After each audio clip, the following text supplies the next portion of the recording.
Hello everyone, I hope you all are doing well. Welcome to Edify Planet. My name is Nupur. आज हम इस video में देखेंगे जिरेंड के बारे में. ये काफ़ी इम्पॉर्टेंट टॉपिक है and this topic has the capacity to add something valuable in your overall English knowledge. So pay attention. Okay, one more thing. इससे पहले मैंने पार्टिसिपल पर वीडियो अपलोड किया है जहाँ पर हमने पार्टिसिपल के तीनों फॉर्म जो कि प्रेजेंट, पास्ट और परफेक्ट को डिटेल में डिस्कस किया है. अगर आपने वो वीडियो को अब तक नहीं देखा है तो उसे ज़रूर देखिए क्योंकि पार्टिसिपल और जिरेंड का ये दोनों ही टॉपिक इंटरलिंक्ड हैं. ओके, तो आइए स्टार्ट करते हैं. सबसे पहले हमें समझना है कि जिरेंड क्या होता है. जो इसका सिंपलेस्ट डेफिनेशन है वो ये है कि verb in the form of ING is called gerund. Verb अपने आईएनजी फॉर्म में जिरेंड कहलाता है, जैसे मेकिंग, ईटिंग एंड स्लीपिंग. लेकिन वर्ब का आईएनजी फॉर्म प्रेजेंट पार्टिसिपल भी कहलाता है. क्या आपके माइंड पर भी ये क्वेश्चन आया है? तो इस क्वेश्चन का आंसर पाने के लिए या कि इस कन्फ्यूज़न को दूर करने के लिए हमें समझना होगा कि डिफरेंस क्या होता है प्रेजेंट पार्टिसिपल और जिरेंड के बीच में. कैसे आप आइडेंटिफाई करेंगे कि कब verb in the form of आईएनजी N as a present participle behave कर रहा है या कि एज अ जिरेंड बिहेव कर रहा है. तो इस डिफरेंस को समझिए.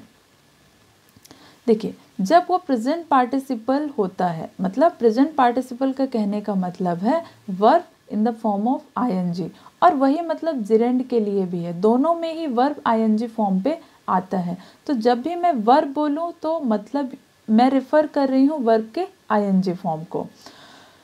तो कब वो प्रेजेंट पार्टिसिपल होगा और कब जिरेंड होगा ये डिपेंड करता है उसके एक्शन पर. किसके? वर्ब के एक्शन पर. जब वर्ब एक्ट करता है एज एन एडजेक्टिव तो वो क्या कहलाता है? Present participle. और जब वर्ब एक्ट करता है टू क्रिएट वर्ब टेंस तब भी वो प्रेजेंट पार्टिसिपल कहलाता है. वर्ब टेंस का मतलब है कि टेंस में जब वो कंटिन्यूअस फॉर्म में होता है. कब होता है? जैसे present continuous, present perfect continuous, past continuous, likewise. जैसे मैंने कहा कि ये हमने पार्टिसिपल के वीडियो में अच्छे से डिटेल में समझा है. ओके, लेकिन जब कोई भी वर्ब जिरेंड कब कहलाता है? जब वो एक्ट करता है या कि बिहेव करता है एज अ नाउन. बस यही डिफरेंस है, ये आपको समझना है. लेकिन डेफिनेशन से या कि वर्ड से हमें समझ में नहीं आता जब तक कि हम उस पर एक एग्जाम्पल ना देख लें. तो देखिए, ये 3 एग्जाम्पल्स मैंने लिया है. यहाँ पर हम समझेंगे कि कब ये जो वर्ब आईएनजी फॉर्म में है. देखिए यहाँ पर हाईलाइटेड है जैसा आप देख पा रहे होंगे. ड्रिंकिंग, यहाँ पर भी ड्रिंकिंग है और यहाँ पर भी ड्रिंकिंग है.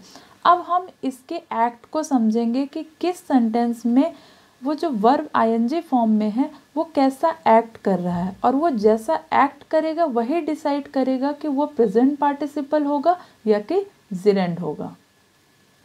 तो पहला सेंटेंस पढ़ते हैं. सेंटेंस है सुमन इज ड्रिंकिंग वाटर. हिंदी में भी समझना है. सुमन पानी पी रही है. क्या लगता है आपको इसमें ये क्या होगा? देखिए, सबसे पहले तो आप ये देखेंगे कि ये प्रेजेंट कंटिन्यूअस का सेंटेंस है ना. इसके बाद मेन वर्ब में आईएनजी आया है तो ये क्या है? Present continuous. और सुमन पानी पी रही है मतलब जब ये बात हो रही है उस टाइम पे ये जो ड्रिंकिंग एक्टिविटी है, पीने का काम हो रहा है. और अभी हमने क्या देखा था कि जब वर्ब टेंस क्रिएट करता है क्या? वर्ब का आईएनजी फॉर्म, तो हम उसे प्रेजेंट पार्टिसिपल कहते हैं. तो यहाँ पर ये क्लियर हो गया कि ये प्रेजेंट कंटिन्यूअस है और ये वर्ब टेंस क्रिएट कर रहा है. तो ये क्या हो गया? प्रेजेंट पार्टिसिपल, है ना. कौन सा? यहाँ पर जो ड्रिंकिंग वर्ड है ना, ये प्रेजेंट पार्टिसिपल का काम कर रहा है. ओके, देखिए ये प्रेजेंट पार्टिसिपल है. दूसरे सेंटेंस में देखिए, इज दिस ड्रिंकिंग वाटर. क्या ये पीने का पानी है? ये कि ये पीने वाला पानी है, ऐसा होता है ना, आप पूछते हैं. तो यहाँ पर ये ड्रिंकिंग क्या है? देखिए इज आया है यहाँ पर भी और यहाँ पर ड्रिंकिंग आया है. तो क्या ये भी प्रेजेंट कंटिन्यूअस है? नहीं. क्योंकि आप इसको ध्यान से देखिए, ये वाटर को क्वालिफाई कर रहा है, वाटर के बारे में एक्स्ट्रा इन्फॉर्मेशन दे रहा है. और जो भी वर्ड किसी नाउन का एक्स्ट्रा इन्फॉर्मेशन देता है या किसको क्वालिफाई करता है, उसे हम क्या बोलते हैं, एडजेक्टिव, राइट। तो ये वाटर के बारे में बात हो रही है कि क्या ये पीने वाला पानी है, यहाँ पर ये कोई एक्शन नहीं हो रहा है। अच्छा, आप हिंदी में समझिए कि जब हम किसी से पूछते हैं कि क्या ये पीने वाला पानी है, तो क्या हम वहाँ पर कोई पीने का काम कर रहे हैं, ड्रिंक कर रहे हैं क्या वाटर को, नहीं। अभी हम उसके बारे में पूछ रहे हैं कि क्या ये पीने वाला पानी है। तो यहाँ पर ये क्या काम कर रहा है, एडजेक्टिव का काम कर रहा है ना। तो ये भी क्या हो जाएगा, प्रेजेंट पार्टिसिपल, क्योंकि हमें पता है कि प्रेजेंट पार्टिसिपल वर्ब टेंस को भी क्रिएट करता है और प्रेजेंट पार्टिसिपल एडजेक्टिव का भी काम करता है। तो इसमें भी ये जो वर्ब आईएनजी फॉर्म पे है, मतलब ड्रिंकिंग, प्रेजेंट पार्टिसिपल है।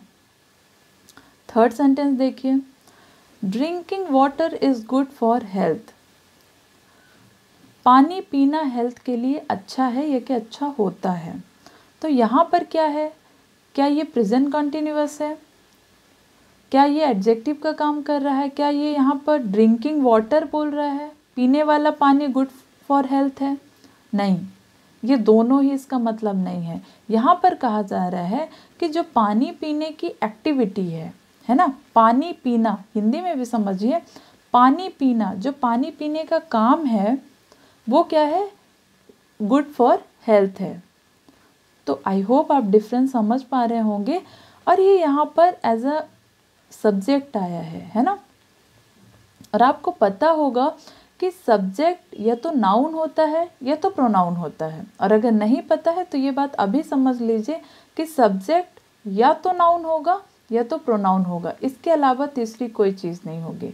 तो ये क्या है, यहाँ पर ड्रिंकिंग जो है ये नाउन का काम कर रहा है। और हमने क्या देखा है कि जब कोई वर्ब आईएनजी फॉर्म में नाउन का काम करेगा तो वो वहाँ पर जिरेंड होगा, है ना। तो यहाँ पर हमने क्या देखा कि ये ड्रिंकिंग यहाँ पर जिरेंड है। आई होप ये तीनों सेंटेंसेस से आपको अच्छे से समझ में आ गया होगा कि वर्ब कहाँ पर प्रेजेंट पार्टिसिपल है और कहाँ पर जिरेंड है।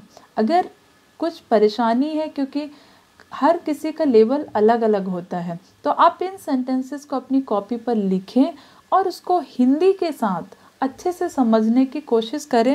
आई एम 100% श्योर कि आप समझ जाएंगे। ओके, तो क्या आपको क्या आंसर मिला, क्वेश्चन क्या है एक बार देख लें। क्या कोई भी वर्ब आईएनजी फॉर्म में जिरेंड कहलाता है? तो ओनली इफ, वो तभी कहलाता है जब वो नाउन की तरह एक्ट करता है। कंडीशन क्या है कि उस वर्ब को आईएनजी फॉर्म में नाउन की तरह एक्ट करना चाहिए। तो जिस तरीके से नाउन के कई यूज हैं, है ना, कि नाउन का जो प्लेस है वो कई जगह पर नाउन आता है, तो सिमिलरली जिरेंड के भी कई यूज हैं। जैसे जिरेंड यूज होता है एज अ सब्जेक्ट, जैसे अभी हमने अपने लास्ट एग्जाम्पल में देखा भी था। एज अ सब्जेक्ट का मतलब है कि जिरेंड सब्जेक्ट के प्लेस पर आएगा, किसी भी सेंटेंस के सब्जेक्ट के प्लेस पर आएगा। फिर और क्या क्या यूसेज है उसका, एज एन ऑब्जेक्ट भी जिरेंड को यूज किया जाता है, मतलब सब्जेक्ट में ऑब्जेक्ट की जगह पर जिरेंड आएगा। और जिरेंड का मतलब क्या है, verb in the form of ING. Okay, third use है इसका as a complement of verb to be. Verb to be क्या होता है आगे देखेंगे। और आफ्टर प्रपोजिशन, मतलब कोई भी प्रपोजिशन जैसे इन, ऑन, विदाउट, जो भी प्रपोजिशन है उसके बाद जो वर्ब आता है वो भी आईएनजी फॉर्म में होता है। मैंने स्पोकन के वीडियो में ये सेंटेंसेस में बताया है कि जो भी प्रपोजिशन के बाद जो भी वर्ब आता है वो आईएनजी फॉर्म में ही होता है। तो वो जो वर्ब आईएनजी फॉर्म में है उसे ही हम जिरेंड कहते हैं। तो इन सारे ही टॉपिक को या कि इन सारे ही पॉइंट को हम वन बाय वन समझेंगे एग्जाम्पल के साथ। तो सबसे पहले हम देखते हैं जिरेंड एज अ सब्जेक्ट, मतलब जब जिरेंड को सब्जेक्ट की जगह पर यूज किया जाएगा। तो जैसे देखिए, going to parties is fun, है ना, पार्टी में जाना सबको पसंद है। तो यहाँ पर क्या हो गया, गोइंग, गो में आईएनजी लगा ना, तो वर्ब को नाउन की जगह पर यूज कर रहे हैं और यहाँ पर नाउन के सब्जेक्ट की जगह पर। ओके, तो आई होप ये आपको समझ में आ रहा होगा। अच्छा, वन मोर थिंग कि यहाँ पर क्या है, going to party is fun, मतलब पार्टी में जाना अच्छा लगता है। तो क्या यहाँ पर वो पार्टी में अभी जा रहा है? नहीं, वो उस एक्टिविटी के बारे में सिर्फ बात कर रहा है कि पार्टी में जाना इज फन। जैसे एक और एग्जांपल देखिए, हंटिंग टाइगर्स इज डेंजरस।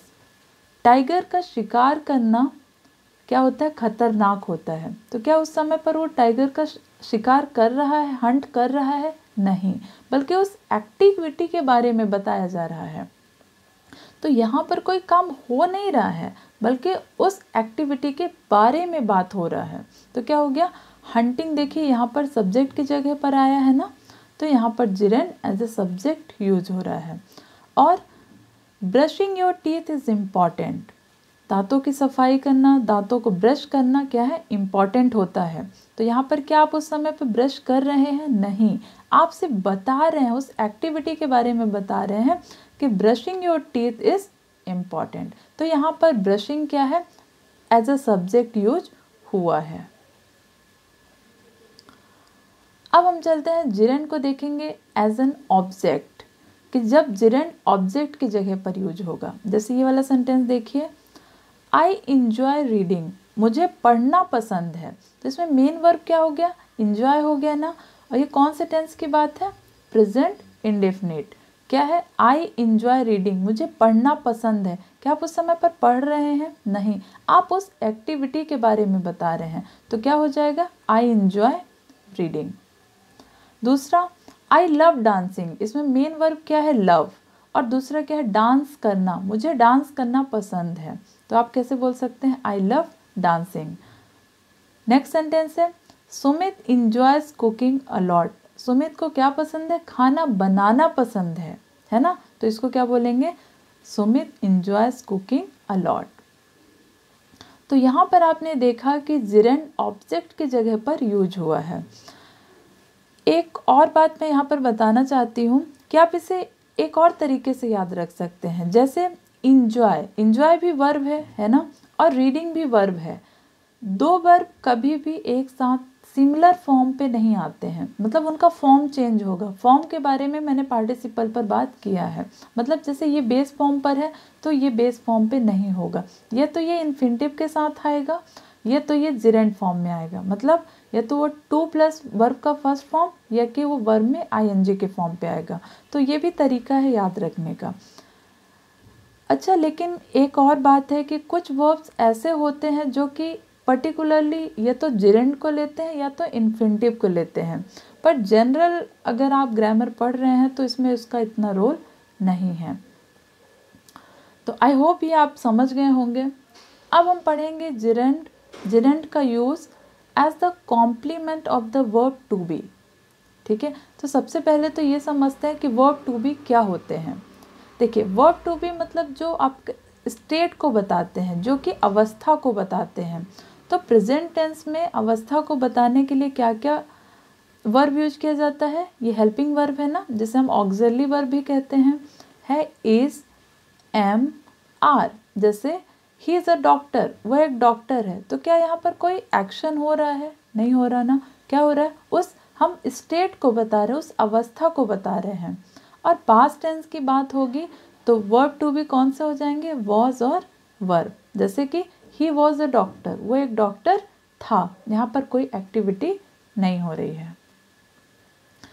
अब इन एग्जाम्पल्स को देखिए। मैं कहूँगी कि वीडियो को पॉज करके आप एक बार इन सेंटेंसेस को पढ़ें और अपनी अंडरस्टैंडिंग यूज करें कि आप क्या समझ रहे हैं। ओके, तो देखिए फर्स्ट सेंटेंस है, one of his duties is attending meetings. देखिए यहाँ पर काफ़ी कंफ्यूज हो सकते हैं आप, क्योंकि इसके बाद वर्ब में आईएनजी आया है। तो कई लोग इसे प्रेजेंट कंटिन्यूअस भी समझ सकते हैं, लेकिन यहाँ पर ये प्रेजेंट कंटिन्यूअस नहीं है ना। तो क्या है ये? यहाँ पर देखिए, पहले इसकी मीनिंग समझ लेते हैं कि उसकी कई ड्यूटी में से एक ड्यूटी है मीटिंग को अटेंड करना। क्या मैंने यहाँ पर ये कहा कि वो मीटिंग अटेंड कर रहा है? सेंटेंसेस को बहुत ध्यान से समझना है, उसकी बारीकियों को समझना है। यहाँ पर मैंने कहा कि उसकी कई ड्यूटी में से एक ड्यूटी है मीटिंग्स को अटेंड करना। मैंने कहीं पर भी नहीं कहा कि वो मीटिंग अटेंड कर रहा है, लेकिन प्रेजेंट कॉन्टिन्यूअस में क्या क्राइटेरिया होता है कि उस काम को करना चाहिए, है ना, उसकी कंटिन्यूटी शो होनी चाहिए, लेकिन यहाँ पर ये नहीं है। तो इसी को बोलते हैं complement of verb to be, मतलब इज एम आर के बाद जब वर्ब में आईएनजी आया है लेकिन वो काम मेन वर्ब का नहीं कर रहा है ना, तो ये जो वर्ब का आईएनजी फॉर्म है इसे ही हम जिरेंड कहते हैं। So the next example is the hardest thing about learning English is understanding the gerund. सबसे पहले हम इसकी हिंदी मीनिंग समझ लेते हैं ना। ओके, तो जो इंग्लिश में जो हार्डेस्ट थिंग है, जो सबसे मुश्किल चीज़ है सीखना, वो क्या है? जिरेंड को समझना। हालांकि ऐसा है नहीं, आप इसको सच मत मानिए, बस मैंने एक सेंटेंस बनाया है। तो यहाँ पर भी देखिए इज के बाद वर्ब में आईएनजी आया है। ऐसे ही सेंटेंसेस न्यूज़पेपर मैगजीन्स में मिलते हैं जहाँ पर काफ़ी कन्फ्यूज़न हो जाता है, क्योंकि इसके बाद is am are was verb के बाद हमने आईएनजी वर्ब में देखा तो हम उसे प्रेजेंट कॉन्टिन्यूअस या कि पास्ट कंटिन्यूअस का सेंटेंस ही समझते हैं, लेकिन यहाँ पर वो कंटिन्यूअस नहीं होता है। तो क्या हमने इसकी मीनिंग क्या देखी कि the hardest thing about learning English, English सीखने में जो सबसे मुश्किल चीज़ है वो क्या है? जिरेंड को समझना। तो क्या मैंने ये कहा कि आप जिरेंड समझ रहे हैं? नहीं, मैंने कहा जिरेंड को समझना इंग्लिश को सीखने में सबसे मुश्किल चीज़ है, सबसे हार्ड चीज़ है ना। तो आप आई होप हिंदी मीनिंग से रिलेट कर पा रहे होंगे। तो यहाँ पर क्या है? ये जिरेंड है। एक और एग्जाम्पल लेते हैं। One of life pleasures is having breakfast in bed. Life के कई प्लेजर, प्लेजर मतलब मज़े, है ना, कि कई प्लेजर में से एक है कि आपको बेड में ही ब्रेकफास्ट मिल जाए, या कि बेड में ब्रेकफास्ट करना। जब सुबह सुबह का नाश्ता आपके बेड पर आएगा और आपको कुछ करना नहीं पड़ेगा, तो होता है ना कि एक प्लेजर वाला मोमेंट। तो इस सेंटेंस का भी मतलब वही है। तो यहाँ पर ब्रेकफास्ट कोई कर नहीं रहा है उस समय पर, हम बोल रहे हैं कि ब्रेकफास्ट करना बेड पर लाइफ का एक प्लेजिंग मोमेंट है, राइट। तो यहाँ पर भी आप समझ गए होंगे कि ये कॉम्प्लीमेंट का काम कर रहा है और ये यहाँ पर है जिरेंड। तो इससे आपको समझ में आया होगा, ये काफ़ी इंपॉर्टेंट सेंटेंसेस थे। एक बार मैं फिर बोलूँगी कि आप इसको लिखिए और समझिए, बस खाली वीडियो को एक बार देख करके समझ में नहीं आएगा। अब हम देखेंगे जिरेंड को आफ्टर प्रेपोजिशन। जैसे मैंने पहले भी कहा कि जब भी कोई भी प्रेपोजिशन के बाद जो वर्ब यूज होता है वो हमेशा आईएनजी फॉर्म में होता है और वो वर्ब जिरेंड कहलाता है। जैसे एग्जांपल देखिए, she walked out of the room without saying a word. वह रूम से बाहर चली गई बिना कुछ कहे। इसका हिंदी मीनिंग यही हो गया, बिना कुछ कहे। तो यहाँ पर जो कहने वाला है ना वो किस में होगा? जिरेंड फॉर्म में होगा, क्योंकि यहाँ पर विदाउट क्या है? प्रपोजिशन, और प्रपोजिशन के बाद जो वर्ब आएगा वो आईएनजी फॉर्म पे होगा। एक और एग्जांपल देखिए, in spite of studying for years she failed in exam. मतलब कई सालों तक पढ़ाई करने के बाद भी वो एग्जाम में फेल हो गई। तो यहाँ पर देखिए ऑफ आया है ना, ऑफ प्रिपोजिशन है, उसके बाद जो हम वर्ब लेंगे वो किस में होगा? आईएनजी फॉर्म में होगा, और इसे ही हम जिरेंड कहते हैं। तो इन एग्जाम्पल्स को आप एक बार अपनी कॉपी पर लिखिए, उसको प्रैक्टिस करिए, उसको समझिए, तो फिर आपको कभी भी प्रॉब्लम नहीं होगा। Okay, different ways of saying one thing. किसी एक चीज़ को डिफरेंट तरीके से कैसे कहा जा सकता है। देखिए ऐसा नहीं है कि जिरेंड अगर आप यूज़ ना करें तो आप सेंटेंसेस नहीं बना सकते हैं, बिल्कुल बना सकते हैं। लेकिन जिरेंड का काम क्या होता है? जिरेंड का काम सेंटेंस को और ज़्यादा इफ़ेक्टिव बनाना होता है। जैसे देखिए कुछ सेंटेंसेस देखते हैं, आई जॉग एवरी मॉर्निंग। मैं हर मॉर्निंग जॉग करती हूँ, मतलब जॉगिंग करती हूँ, ठीक है। तो ये क्या हो गया? ये प्रेजेंट इंडेफिनिट का सेंटेंस है। ओके, दूसरा तरीका है, jogging is one of my favourite exercise. Jogging करना, यहाँ पर एक्टिविटी हो रही है, मैं बताती हूँ कि मैं करती हूँ, यहाँ पर मैं बता रही हूँ कि जॉगिंग करना। यहाँ पर भी मैं कर नहीं रही हूँ फर्स्ट सेंटेंस पर, मैं बता रही हूँ कि आई जॉग, मैं जॉग करती हूँ एवरी मॉर्निंग, हर सुबह। और यहाँ पर मैं उसी बात को थोड़ा घुमा करके बोल रही हूँ कि jogging is one of my favourite exercise, कि जॉगिंग करना मेरी फेवरेट एक्सरसाइज में से एक है। तो आप समझ पा रहे हैं कि क्या है, मतलब क्यों जिरेंड यूज करते हैं हम, ताकि इस सेंटेंस को थोड़ा और ज़्यादा इफ़ेक्टिव बनाया जा सके। और इसको ऐसे भी तो बोल सकते हैं कि आई लव जॉगिंग, मुझे जॉगिंग करना पसंद है। तो इस तरह के सेंटेंसेस को आप लिखकर प्रैक्टिस करें तो आपको कभी भी कन्फ्यूजन नहीं होगा। ओके, सो अगर आपने जिरेंड को अब तक समझ लिया है हिंदी से इंग्लिश में, इंग्लिश से हिंदी में, तो ये कुछ एक्सरसाइज हैं, 2 सेंटेंस हैं जिसको आपको जिरेंड के फॉर्म को यूज करके सेंटेंस को ट्रांसलेट करना है। ठीक है, पहला सेंटेंस है मुझे गाना गाना पसंद है। दूसरा है लेकिन सार्वजनिक रूप से परफॉर्म करना मुझे परेशान करता है या कि नर्वस करता है। इसको आप ट्रांसलेट करें और कमेंट बॉक्स पे इसका आंसर दें। अगर कुछ प्रॉब्लम है तो टेंशन की कोई बात नहीं, मैं नेक्स्ट वीडियो में इसका आंसर अपलोड करूँगी। ओके, देखिए लास्ट वीडियो में मैंने पार्टिसिपल के वीडियो में ये क्वेश्चन पूछा था जिसमें आपको इस सेंटेंस को ट्रांसफॉर्म करना था हैविंग का यूज करके। तो कई लोगों ने उसका आंसर किया है I appreciate their effort and courage, और उन्होंने सही भी किया है। तो देखिए इसका आंसर होगा, ये मैंने ट्रांसलेट कर दिया है। तो आई होप ये सारी चीज़ें आपको समझ में आ गई होंगी। अगर आप अपना सपोर्ट देना चाहते हैं तो please hit the like button, अपने फ्रेंड्स के साथ इस वीडियो को शेयर भी करें, और अगर अब तक आपने सब्सक्राइब नहीं किया है तो प्लीज़ चैनल को सब्सक्राइब भी करें। Okay guys, all the best.